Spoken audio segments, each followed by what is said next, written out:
নির্বাচনী প্রচারের শুরুতেই প্রশ্ন, আইন মানবে কে? আনুষ্ঠানিকভাবে শুরু হয়েছে ত্রয়োদশ জাতীয় নির্বাচনের প্রচার যুদ্ধ। নির্বাচন কমিশন প্রচার শুরুর দিন 22 জানুয়ারি বেঁধে দিল। আমরা সবাই জানি নানা কৌশলে প্রচার চলেছে নির্ধারিত তারিখের আগে থেকেই। কখনো সামাজিক মোলাকাত, কখনো দোয়া মাহফিলের মোড়কে প্রার্থীরা মাঠ গরম করে রেখেছেন মাস কয়েক ধরেই। কিন্তু প্রচার শুরু হতেই কমিশনের দিকে উঠছে পক্ষপাতিত্বের অভিযোগ, বা তার একটু আগে থেকেই উঠছে। রঙিন পোস্টার আর সাইজের ব্যত্যয় ঘটানোয় এনসিপি নেতা নাহিদ ইসলাম ও নাসিরুদ্দিন পাটোয়ারিকে শোকজ করা হয়েছে। অথচ এনসিপি প্রশ্ন তুলেছে, আইন কি সবার জন্য সমান নয়? তারেক রহমান যখন ঢাকার কড়াইলের বস্তিতে ফ্ল্যাট নির্মাণের প্রতিশ্রুতি দেন, কিংবা খালেদা জিয়ার শোক সভায় যখন নানাজন কথা বলেন এই নির্বাচন নিয়ে, প্রচার নিয়ে, তখন কি আচরণবিধি লঙ্ঘিত হয় না? সেই বিষয়ে কমিশনের এই নীরবতা কেন, তাই উঠছে পক্ষপাতের অভিযোগ। আচ্ছা, এবার একটা প্রশ্ন করি, নির্বাচনী পরিবেশ ঠিক রাখার দায় কি কেবল কমিশনের, নাকি রাজনৈতিক দলেরও?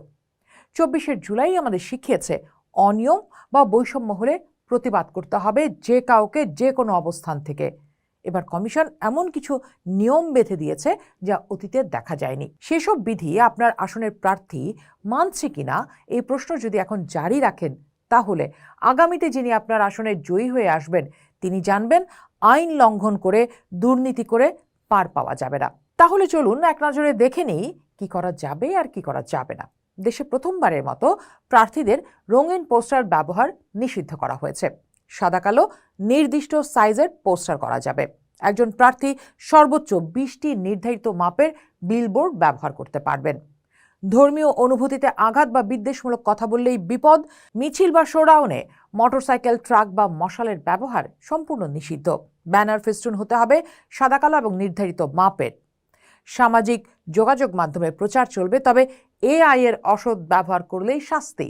জনসভা করা যাবে, তবে 24 ঘন্টা আগে জানাতে হবে এবং জনদুর্ভোগ হবে না এমন জায়গায় বেছে নিতে হবে। এই নির্বাচনী প্রচার বিধির শুরুর দিকে ভোটার হিসেবে আপনিও চোখ রাখুন। যিনি আপনার আসনে জিততে চান তাকে শুরুতেই বুঝিয়ে দিন, আইন ভেঙে পেশি শক্তি দেখিয়ে পার পাওয়া যাবে না। কিন্তু শেষ প্রশ্নটা থেকেই যায়, রাজনৈতিক দলগুলোই নির্বাচনের সবচেয়ে বড় স্টেক হোল্ডার।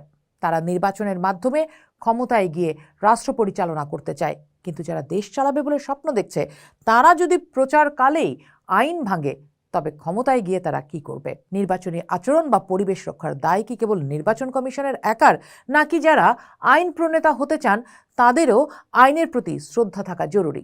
নির্বাচনকালে প্রার্থীর আচরণ দিয়ে বোঝা যাবে ক্ষমতায় গিয়ে দলগুলো কি করবে। ফলে চোখ রাখুন প্রার্থী আচরণবিধি মানছে কিনা। চোখ রাখুন পোস্টে। পোস্ট দেখুন, ভাবুন, করুন, পোস্টের সাথেই থাকুন।